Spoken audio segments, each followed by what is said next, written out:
Abra comigo a sua Bíblia no livro do profeta Joel, capítulo de número 2.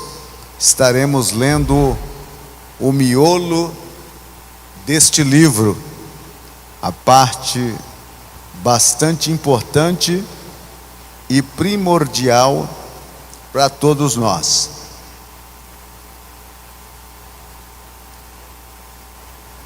Livro do profeta Joel. Oséias, Joel. Fica lá no Antigo Testamento, bem vizinho lá do livro de Gênesis. Pouquinho mais para cá, mais 5, 6 ruas, quarteirões abaixo, você vai encontrar o profeta Joel. O livro que leva esse nome significa o Senhor é Deus. Então quando você, cadê o Joel? Olha lá, o Senhor é Deus. É o Senhor, não é você não. Maravilha. Diz a Bíblia Sagrada, versículo de número 28. Quem encontrou? Espero mais um pouco. Diz assim: e acontecerá que depois derramarei o meu espírito sobre toda a carne, e vossos filhos e vossas filhas profetizarão, os vossos velhos sonharão sonhos, e vossos jovens verão visões. E também sobre os servos e sobre as servas, naqueles dias, derramarei o meu espírito, e mostrarei maravilhas no céu e na terra, sangue e fogo e pilares de fumaça.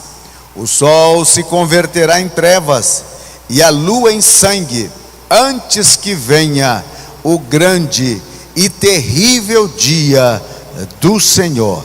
E acontecerá que todo aquele que invocar o nome do Senhor será salvo, porque no monte de Sião e em Jerusalém haverá livramento, assim como disse o Senhor, entre os remanescentes, aqueles que o Senhor irá chamar. Podeis sentar, irmãos.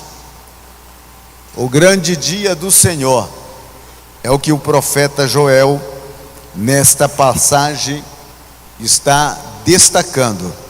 E ele diz muito claro que antes que venha o dia do Senhor, acontecerá o que está no versículo 28, versículo 29 e versículo de número 30 e a parte A do versículo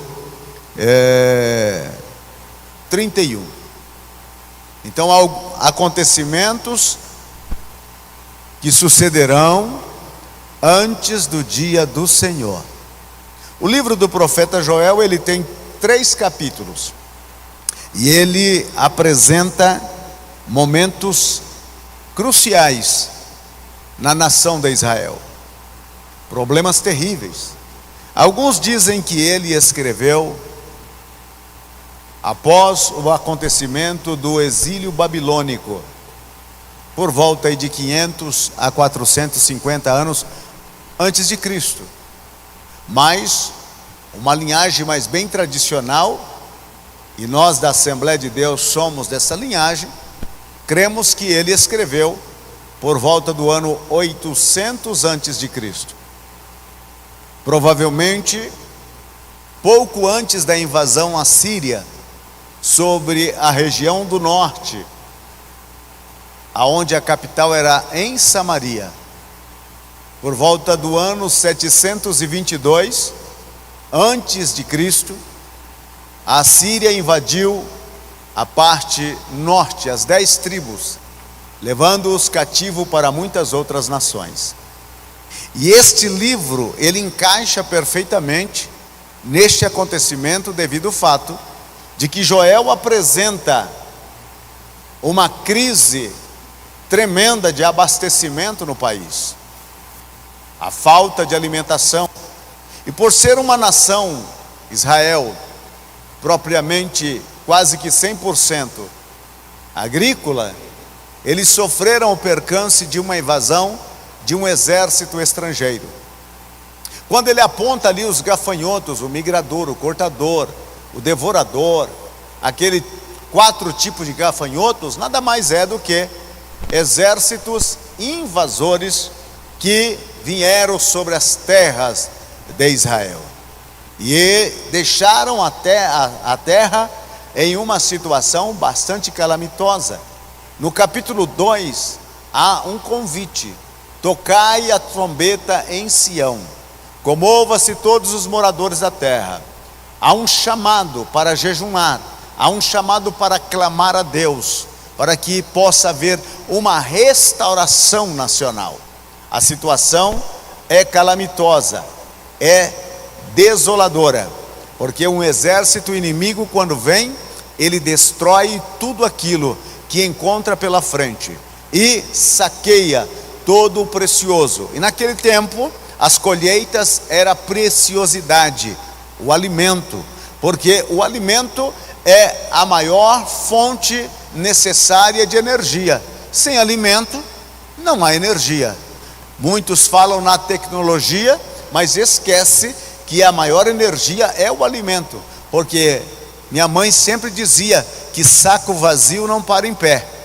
Então, se não tiver comida, o cientista não consegue pensar para poder chegar à descoberta de grandes tecnologias para o mundo.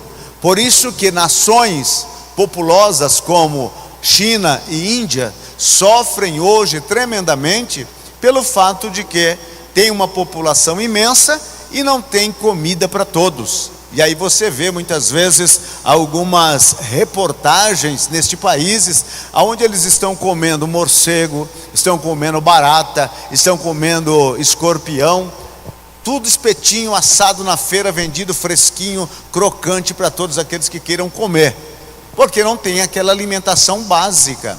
O maior comprador de carne bovina e suína do Brasil é a China, e sem contar também a Índia, o quanto eles gastam mês a mês para manter uma população tão grandiosa como é a Índia. Então imagine-se, o nosso país é um país de grande produção alimentar, e se houver, por exemplo, um acordo a ser feito, sempre os países com maiores populações, eles quererão fazer alianças com o Brasil para poder levar para os seus países o alimento que produzimos aqui. Aqui nós encontramos Israel numa situação calamitosa, a alimentação acabou. Aí está dizendo: chorem os bêbados, porque já não tem mais o vinho. Chorem os sacerdotes, porque já não tem mais as ofertas de manjares. Proclame-se e clame por um jejum. Clamai a Deus, pedir a Deus, porque a destruição está no país. Também, no capítulo de número 2, Deus fala sobre uma restauração. Restituirei o período que os gafanhotos destruíram. Trarei de volta a abundância.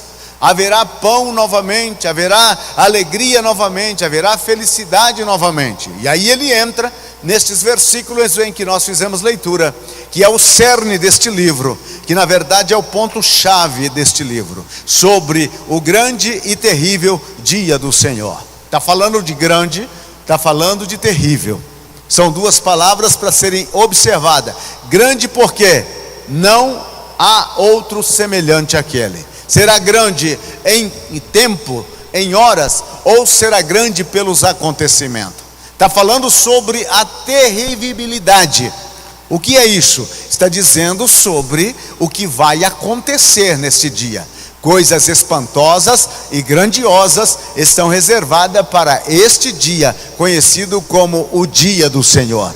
O dia do Senhor nada mais é o dia em que Deus virá visitar este planeta no seu poder e glória. O dia do Senhor é uma alusão plena à segunda vinda de Jesus, quando ele aparecerá nos céus. A Bíblia diz que o céu se enrolará como um pergaminho, e Jesus aparecerá montado num cavalo branco, com uma coroa de 7 diademas na cabeça, escrito fiel e verdadeiro na sua coxa, dizendo: Rei dos reis e Senhor dos senhores, aquele que sai da sua boca uma espada afiada de 2 gumes, e que comanda um exército de anjos, arcanjos e todos os seres celestiais, e a igreja acompanhando este grande cortejo. Este é o grande dia do Senhor, dia em que será grande e terrível.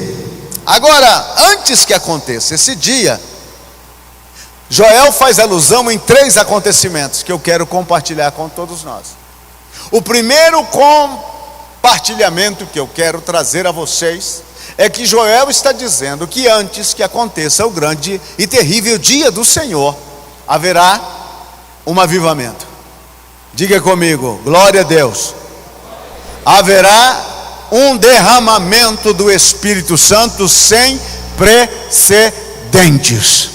E se nós fizermos um paralelo com a mensagem de Pedro no capítulo 2 de Atos dos Apóstolos, nós vamos chegar a uma conclusão que o derramamento do Espírito Santo teve um início, e prolongará este derramamento até o grande e terrível dia do Senhor.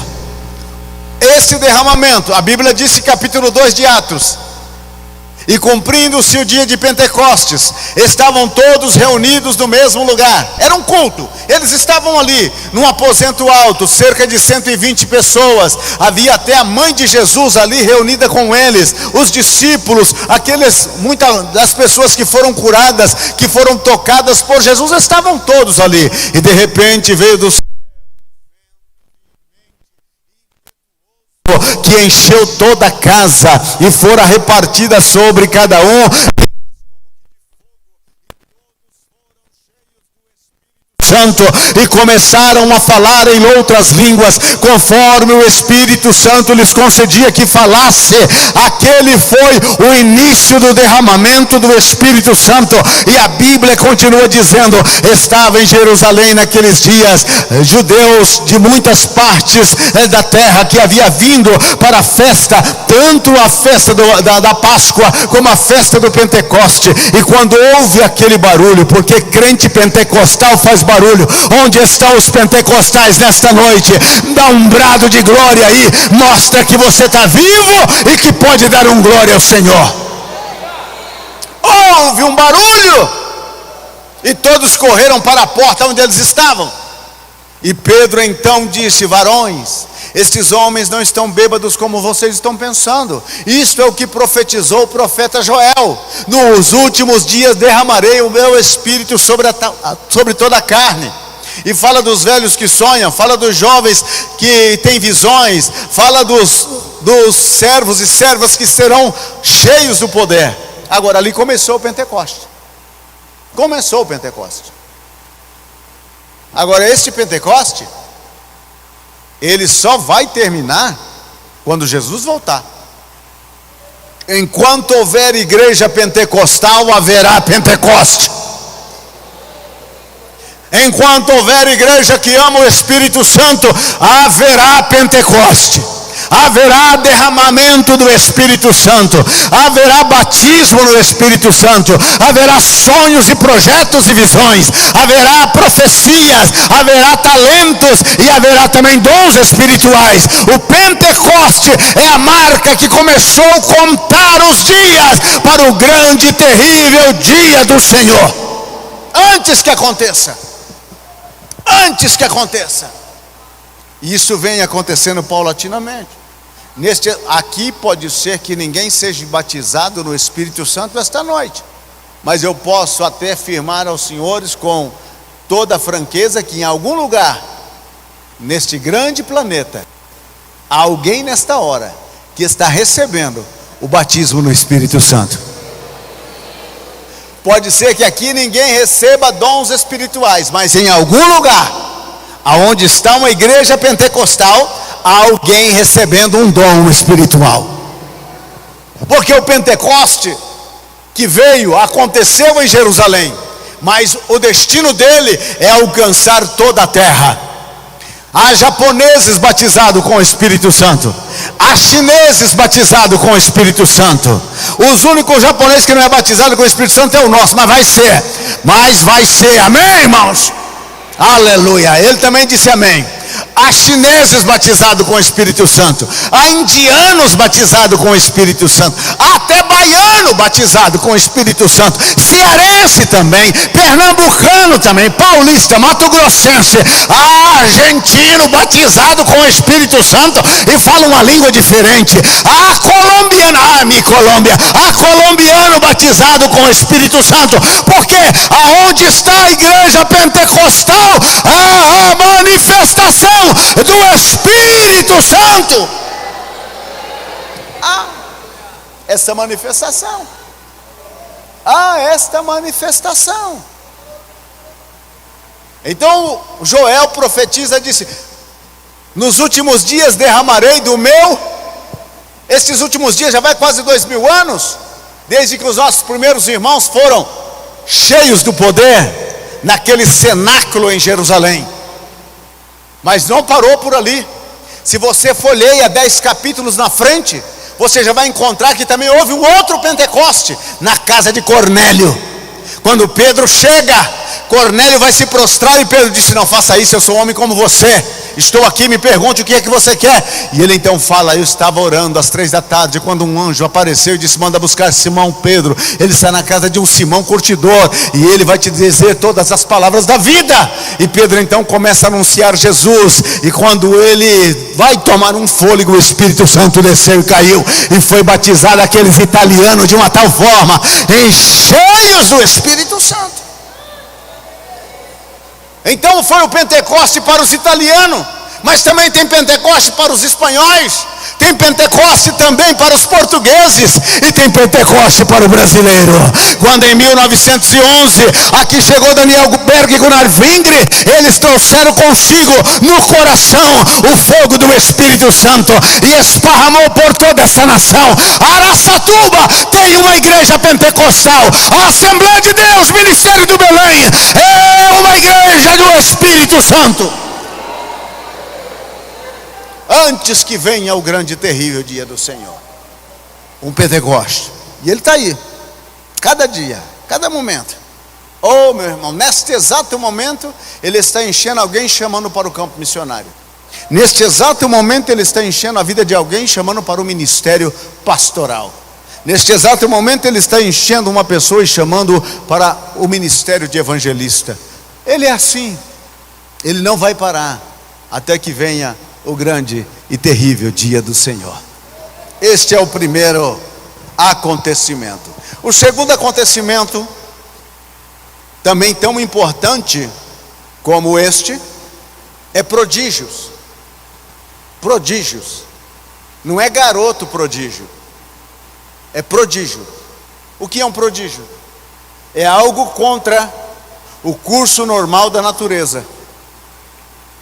Ele disse que antes que venha o grande e terrível dia do Senhor, haverá prodígios. Jesus disse que as potências do céu serão abaladas. As estrelas cairão dos céus como uma figueira quando é sacudida pelo vento e derruba os seus figos. Prodígios. E ele apresenta pelo menos 2 prodígios celestes. O primeiro prodígio que ele apresenta é: o sol se escurecerá. Isso já não é novidade mais para ninguém. Os cientistas estão aí cada dia catalogando e dizendo que o sol, essa estrela que nos ilumina desde o espaço, em que sua luz para chegar na Terra leva 9 minutos, um dia essa grande estrela vai apagar, vai ser desligada. O sol se escurecerá. E olha que ele está aí, desde o dia em que ele foi pendurado por Deus, assim como pendura um abajur. Ele está aí, iluminando, iluminando, iluminando, iluminando. Amanhã ele vai estar com um olhão grande, em Araçatuba principalmente, porque aqui ele faz morada. É por isso que você é meio queimadinho, tostadinho. Ele faz morada aqui. Ele gosta de deixar a gente com cor de camarão assado, né? Ele mora aqui em Araçatuba. Eu sempre digo que tem o Sol, Araçatuba e o planeta Terra. É assim a questão, porque aqui tem dia que é um para cada um, um sol para cada um, mas ele está aí. Ele está aí. Diz os cabeça inchadas que no seu interior há grandes explosões. E as suas chamas viajam milhões de quilômetros. Por isso que muitas vezes nós sentimos aquelas ondas de calor tremenda. O sol vai escurecer. Agora, o que vai acontecer no outro elemento? O sol escurecerá e a lua ficará cor de sangue. Não se esqueça que a lua é o satélite do nosso planeta. Quando o sol se escurecer, e ela recebe claridade do sol, ela não tem luz própria, não há luz nela. Ela, para brilhar, ela precisa dos raios solares. O sol escurecendo, a lua perde o seu brilho. E uma cor avermelhada, cor de sangue, a lua se transformará naquilo. Porque ela já não está recebendo luz, ela está recebendo um reflexo daquilo que era o sol. E o sol se apagou.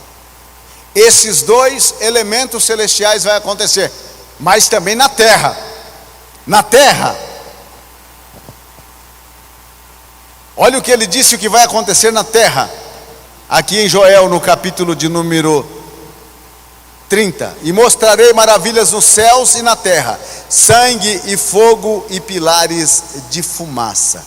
O sol se converterá em trevas e a lua em sangue, antes que venha o grande e terrível dia do Senhor. Fogo. Se houver uma explosão no céu e as chamas viajarem pelo espaço, chegar no nosso planeta, ele está falando de um incêndio, de floresta queimando, de calor intenso. E ele está falando de colunas de fumaça. Ele está falando de incêndio. Pedro disse que os elementos se desfarão, se derreterão. Algo terrível está reservado para este planeta. E eu não quero aqui amedrontar você, mas se servir de amedrontamento, recebe. Este planeta está com seus dias contados. Este planeta não é duradouro para sempre. E quando a Bíblia fala de um dia do Senhor, nós estamos marchando para Ele. Se a Bíblia marca um dia de um acontecimento, ainda que não está a data, o dia, o mês, o ano, a hora, mas significa que nós estamos marchando para lá. E já é do conhecimento de todos nós que esse planeta está realmente respirando na UTI.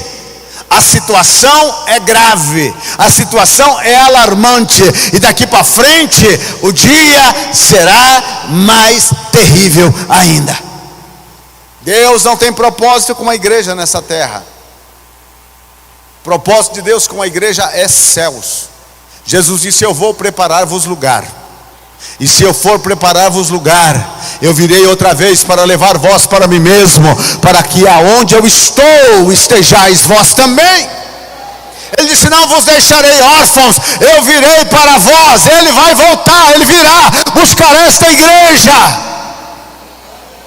E eu me lembro daquele corinho que a gente cantava em 1900 e bolinha. Quando essa terra pegar fogo, aonde é que tu vais morar? Quando essa terra pegar fogo, onde é que tu vais morar? Aí a igreja toda cheia de entusiasmo e esperança diz: eu vou com Jesus, eu vou com Jesus, eu vou com Jesus morar. Essa terra vai pegar fogo.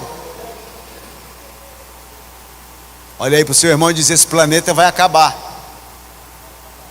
Eu não sei o dia, e não tem bombeiro que poderá apagar o incêndio que vai acontecer nesse planeta.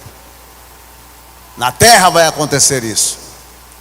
Esses elementos, ou esse acontecimento de prodígios, Jesus falou que os homens desmaiarão pela braveza do mar.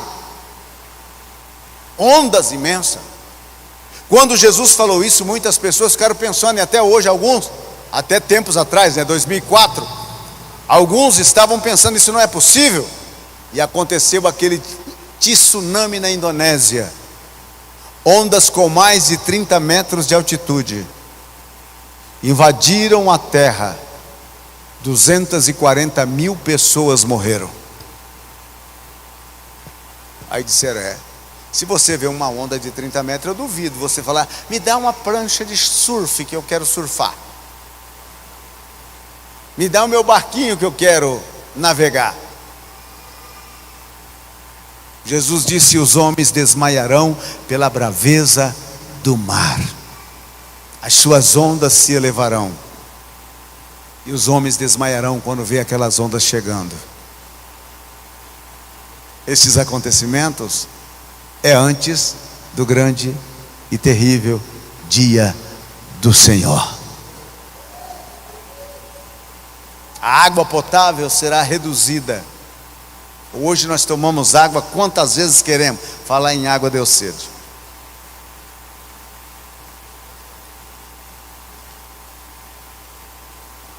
Haverá um dia nesta terra que um copo de água será disputado como se questão de vida ou morte. A Bíblia fala de uma estrela e dá o nome dela, de absinto, que vai cair nas fontes de água, e as águas se tornarão amargosas. Não poderão beber água. Quem tiver água. Nosso país é uma riqueza de água. Aqui onde nós estamos, há um aquífero, conhecido como aquífero Guarani, que tem milhões e milhões e milhões e milhões de litros de água doce.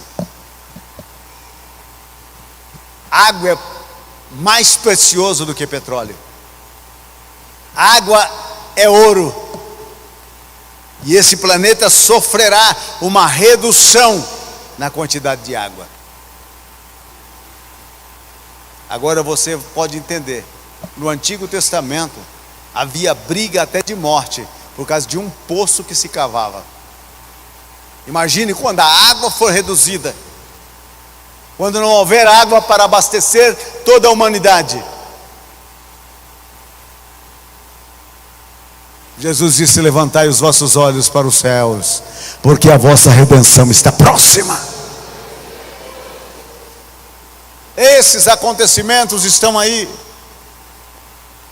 Há países inteiros que não têm água, que pessoas viajam dias e dias para trazer um tamborzinho d'água, ou conseguem uma água barrenta, fétida, sem as mínimas condições para o consumo humano, e é disso que eles se abastecem.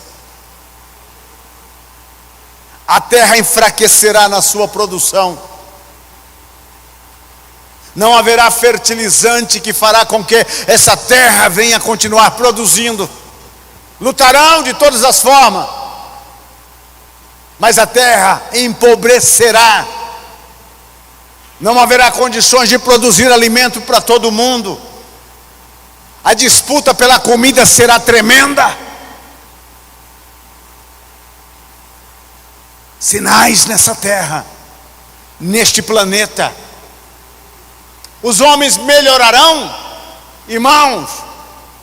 No relacionado a Deus, os homens não querem melhorias, não querem arrependimento. Está aí, nós estamos saindo de uma pandemia. O que mudou? O que mudou na nossa nação? O primeiro carnaval público que eles fizeram, transfiguraram uma pessoa e saíram arrastando como se fosse Jesus Cristo. Na festa do carnaval passado tinha um carro alegórico que era em homenagem a Satanás. Melhorou a humanidade? Jamais. Eles não querem arrepender-se. Alguns estão dizendo: agora nós conseguimos. Vamos conseguir fazer casamento com pessoas do mesmo sexo, homem com homem, mulher com mulher. Vamos encher este mundo da nossa ideologia. Poderemos casar com um cachorro, com vaca, com cavalo, com jumento, com o que for. Eles querem irritar a Deus. Eles têm irritado a Deus. Mas a Bíblia disse: o grande e terrível dia do Senhor. Essas mentes malignas, vituperadas pelo pecado, elas terão que enfrentar os olhos de chamas de fogo daquele filho do carpinteiro quando ele vier na sua glória. Haverá um dia de prestação de contas. Os pecadores serão chamados um a um. Os blasfemos, os zombadores, os intratáveis, irreconciliáveis, homens sem pudor, sem caráter, desfigurado da natureza humana, eles serão chamados para um prestamento de conta. Aquele que estará sentado no grande trono branco estará chamando um a um para prestar a conta. Hitler vai estar lá, Brezhnev vai estar lá, lá vai estar Pilatos, lá vai estar Herodes, lá vai estar muitos daqueles, até Judas Iscariotes, que acompanhou Jesus para receber uma palavra: ide para o lago de fogo com enxofre. Este mundo não reserva dias melhores. O homem não melhorou. Sofrimento, castigo, calamidades não tem conseguido chamar a atenção destes homens, e de muitos até que dizem ser crentes, e que participa de culto, mas a vida dele é uma desgraça e um desastre lá fora. Aqui nós reunimos para adorar a Deus, lá fora nós vamos ser testemunha de Jesus Cristo. Lá é que as pessoas estão nos lendo. Ele não nos lê a Bíblia, eles lêem a nossa vida. Como é que portamos? Jesus vem. Diga comigo amém. Ora vem. Diga, ora vem, Senhor Jesus. O apavoramento será grande. Apocalipse no capítulo 6 disse que os homens chegarão para as montanhas e dirão: caia sobre nós, nos esconda daquele que está no trono. Eles procurarão a morte, mas a morte fugirá deles. Dias terríveis estão aguardados. Aí, o segundo acontecimento, ou o terceiro acontecimento, antes do grande e terrível dia do Senhor, versículo 32: e acontecerá que todo aquele que invocar o nome do Senhor será salvo.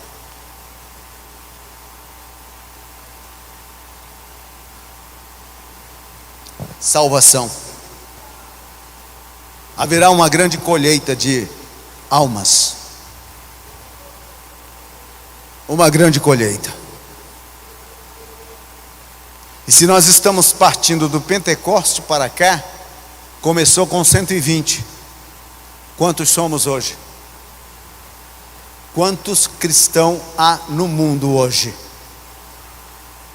A igreja, ela vem se multiplicando, se multiplicando, se multiplicando. Ninguém consegue deter. Ninguém detém. É obra santa. Ninguém detém. É obra santa. Nem Satã, nem o mundo todo poder apagar o ardor. Ninguém detém, ó, é obra santa. Esta causa é do Senhor. Quantos tentaram? Impérios imensos tentaram calar a igreja,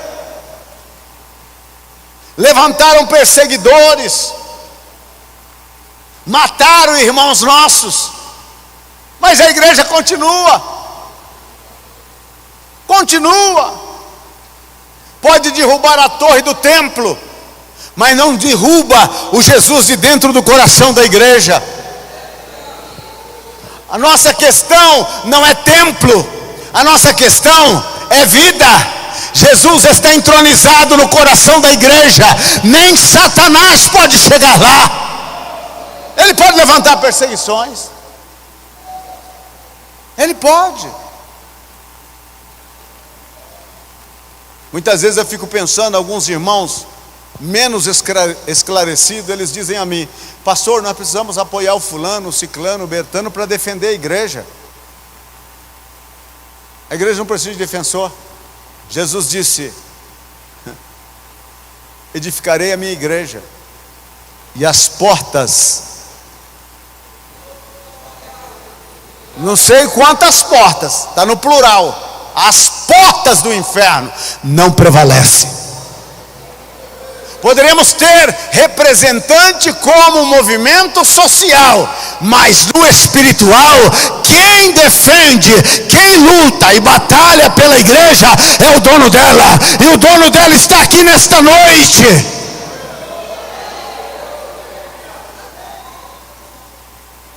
E ele disse: e todo aquele que invocar o nome do Senhor será salvo. Basta invocá-lo, basta dizer: Jesus, eu creio em ti. Um primeiro-ministro de Candace, voltando de Jerusalém para sua terra, ele ia na sua carruagem lendo o manuscrito, pergaminho do profeta Isaías, e chegando no capítulo de número 53 da nossa Bíblia, foi levado como ovelha muda ao matadouro. E lá, nas regiões de Samaria, o Espírito Santo pegou Filipe e levou para a estrada deserta, onde estava passando a carruagem. E o Senhor disse: ajunta-te a esse carro. E Filipe viu que ele estava lendo, e perguntou: entendes tu o que lês? Ele disse: como posso entender se não há quem me explique? E subindo ao carro, ele faz a leitura da passagem e pergunta: o profeta está falando de si ou de outro?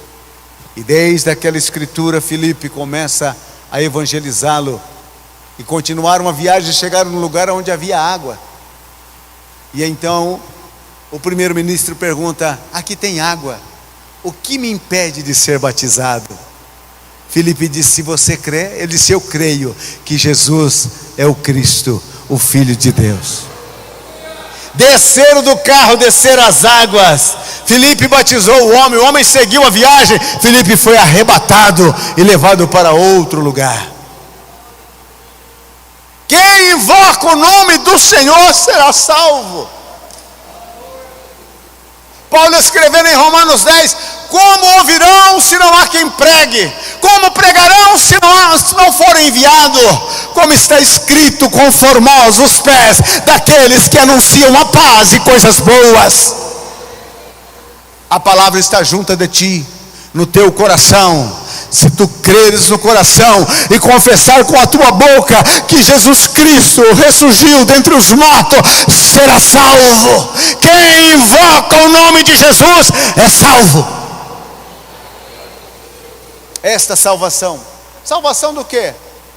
Desse sofrimento, dessas angústias, e salvação de uma perdição eterna. Jesus disse: não perecerá, mas tem a vida eterna. O grande e terrível dia do Senhor vem aí. A pergunta é: você é salvo? Como ele não marcou a data, pode ser essa noite ainda. Vem aí. Você já é salvo? Você se sente salvo? Se você morrer agora, você tem certeza que você vai entrar nos céus? Que do outro lado da vida haverá braços divinos te esperando para te abraçar? Você tem certeza? Ah, pastor, eu sou da Assembleia de Deus. Ser da Assembleia de Deus não garante nada. Ah, mas eu toco até na orquestra. Também não garante nada.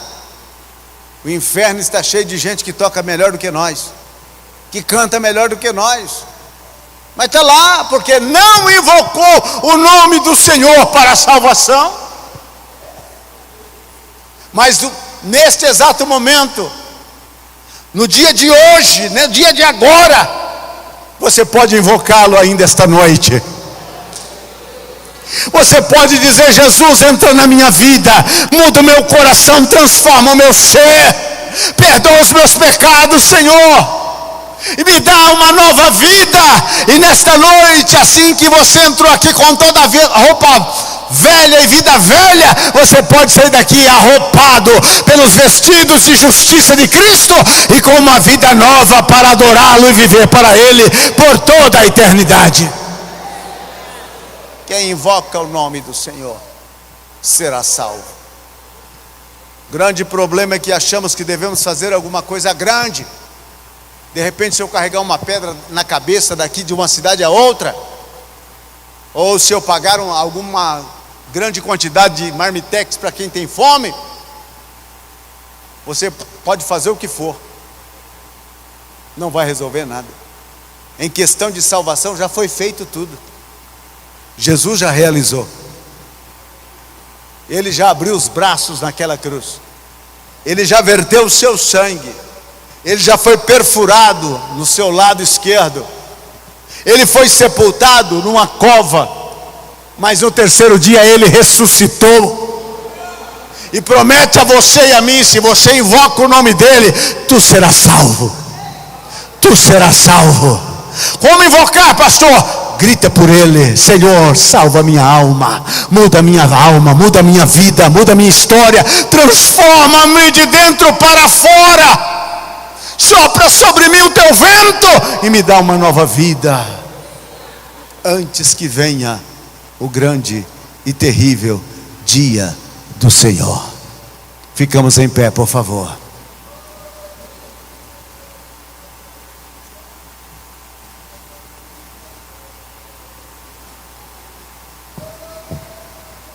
Eu quero que você curve a sua cabeça. Feche os seus olhos. Se você tem dúvida no relacionado à salvação,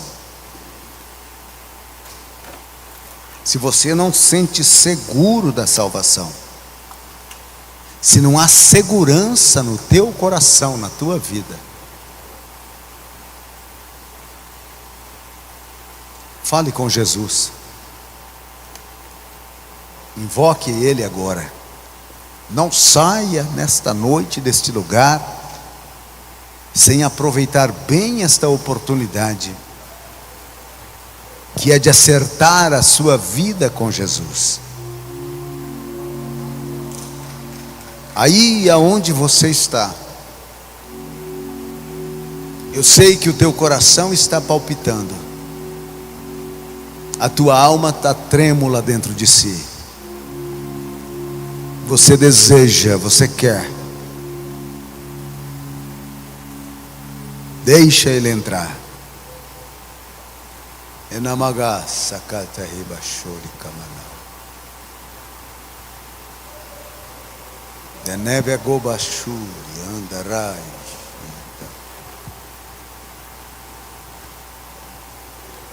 Emagaya gaiasui. Abra o teu coração nesta noite. Deus está concedendo a você esta oportunidade. Você não veio aqui para mais um culto. Você veio aqui porque na eternidade fora feita essa agenda. E esta palavra para a tua vida e para o teu coração.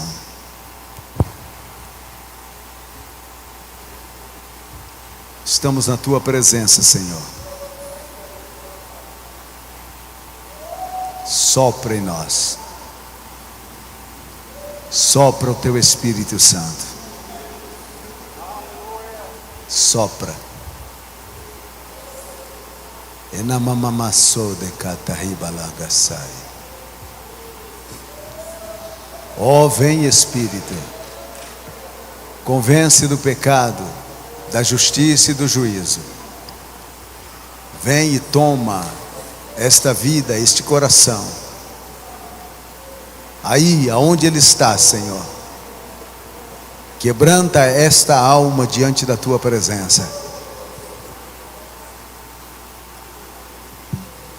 Vem Espírito de Deus. Vem e toca. Remanaga chorica passara gamana. Toca nesta vida. Toma este coração na palma das tuas mãos. Começa a arrancar, Senhor, agora todo o mal. Começa a dar certeza da salvação para esta vida. Babata ribacata ramanagasori andarai. Uma certeza de salvação vem para este coração, para esta vida. Oh, aleluia. Toca com teu poder. Toca com a tua graça. Vem com a certeza da salvação. Perdoa. Liberta. Arranca esta alma das garras de Satanás. Satanás, você não tem autoridade sobre esta vida. Solta esta vida agora. Solta com teu poder, Senhor. Você não pode. Hoje mesmo você é vencido. As suas armas são quebradas. O seu engano é arrancado de dentro deste coração. Nagashori andará. Livre. Ser livre agora. Ser livre agora. Ser liberto agora. Toda a atração pelo pecado seja quebrado agora. Destruído agora. No poder de Jesus. Diga comigo, Senhor. Diga com força, Senhor. Eu mais uma vez abro o meu coração e te recebo. E te recebo. Bem-vindo, Jesus. Bem-vindo, Jesus, à minha vida. Bem-vindo, Jesus, à minha alma. Bem-vindo, Jesus, ao meu espírito. Tu és o meu Salvador. Dê um aplauso a Cristo nesta noite.